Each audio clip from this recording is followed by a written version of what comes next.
Le Point Bourse vous est présenté par Bourse Direct.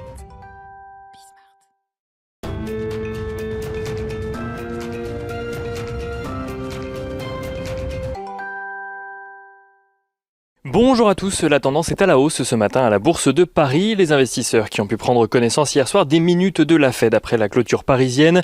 Des minutes dans lesquelles il n'est effectivement pas question de tapering pour le moment, mais les conditions pour que celui-ci soit abordé sont en revanche explicitées.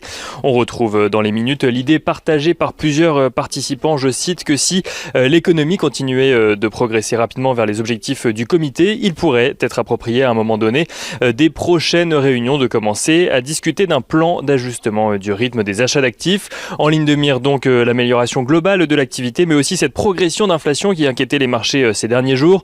Une inflation, on le rappelle, que la Fed envisage à 2%, mais avec un pic temporaire au-dessus, le temps de la reprise économique. Des minutes qui, dans l'ensemble, sont bien accueillies par les marchés financiers. Les principaux indices américains clôturant tout de même dans le rouge hier soir, mais avec des pertes limitées. Les investisseurs qui prendront connaissance aujourd'hui des chiffres hebdomadaires du chômage aux États-Unis, mais aussi des indicateurs économiques avancés, et les investisseurs qui suivront en Europe cette fois-ci la prise de parole de Christine Lagarde ainsi que celle de la présidente du FMI, Kristalina Georgieva, depuis un forum économique à Vienne. Du côté des valeurs à suivre à Paris, à présent, on note que Bouygues annonce un bénéfice de 21 millions d'euros contre une perte de 204 millions d'euros un an plus tôt, porté par un rebond de ses activités dans le bâtiment et la construction.